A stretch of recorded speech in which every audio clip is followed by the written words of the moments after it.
Alright guys, so I generally just stick to the animals in the basement because they're more of the, well, snakes and lizards. That's what's in the basement. But I haven't really done a video on the 125-gallon African cichlid tank in a really long time, or the Panther chameleon. So I'm just gonna do a quick little walk around of these guys. This is obviously a very mixed tank. A lot of people have very mixed feelings about mixed African cichlid tanks, but we make sure that everyone gets the food that they need. We make sure that these guys get more protein. These guys get some more of the vegetable matter. I know who needs what. I'm just not saying the actual names because I can't think of the classifications off the top of my head. But you know, it's a 125 that used to be a saltwater tank, and so it's still got the crushed coral and the different sands that we had in there. We rinsed it all out, but you know, it looks nice. We used to have a lot more rock work. I used to be a really big fan of doing rock work in African cichlid tanks, but I've also always wanted to do a sunken ship, and this was on sale, so I decided to do a sunken ship.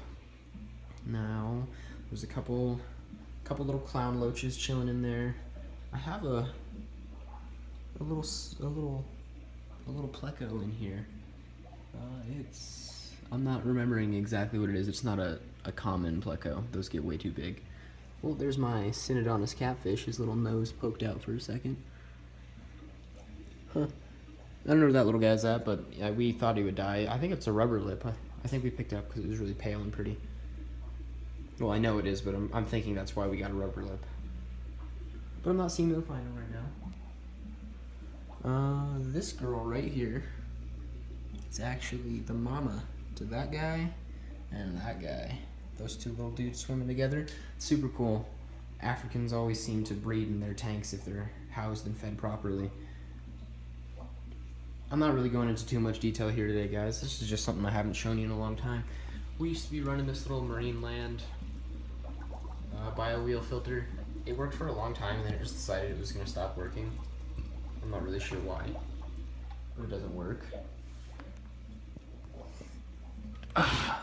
But this, I think the Fluval 406 canister filter, I've been running that for a while. It's a great little filter. There's the input, there's the output. I had some DIY LED lights on here for a long time, but the connection just went bad, and so decided to pick this guy up. It's a bigger Aqueon. It wasn't too cheap, but you know, the lighting is great that it produces. I'm gonna try and get some decent shots of these guys, just because there are some beautiful fish in here. I love this tank. Just doesn't get a lot of attention on my channel. This thing has a little night light on there, so that's pretty cool. So yeah, that's these guys.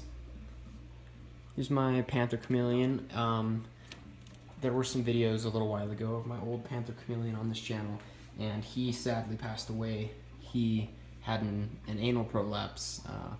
Not quite sure what it was from, but by the time we had noticed, he was already well on his way out, and we didn't really want to take him to a vet just for them to say, yeah, well, he's gonna die, we can charge you a bunch of money to humanely euthanize him.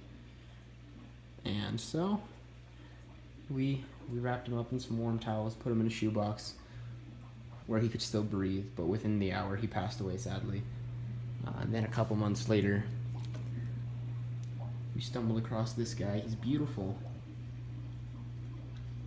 but he was a show animal his whole life, so he never really got socialized at all. Still love this guy. He's quite the character. He will bite the shit out of you. He had a whole bunch more plants in here, but they were really seasonal plants, stuff that isn't really made to last for long periods of time. And so, like, there was a lot of pink flowers and blue flowers and this vine plant that grew flowers on it, and those all just kind of, they lived their lives and died. And it seems like he likes to eat this plant every now and then. Every now and then he has a little snack. So that's kind of weird. Just kidding. Chameleons are known to be omnivorous sometimes. This little plant's doing fine right here, though. As you can see, these are some remnants of the flowers. It was beautiful when it was fully planted. I'm probably not going to have it looking as good as it did until next next springtime-ish. Go ahead and close this back up because he loves to come out of his enclosure. I've got a little perch that was for my macaw at one point, and he loves to come out, but you can't get him back in. You just have to watch him and wait until he decides to go back in. And I'm running I think it's a 3-foot Sunblaze on here, and I switched out the bulb from the grow bulb that comes with them, and I've just put in a big reptile UVB strip because obviously the UVB is more important for him than it is for the plants. I'd rather have a living chameleon than a planted tank or enclosure. So guys, I mean, that's really all I'm going to show you for today.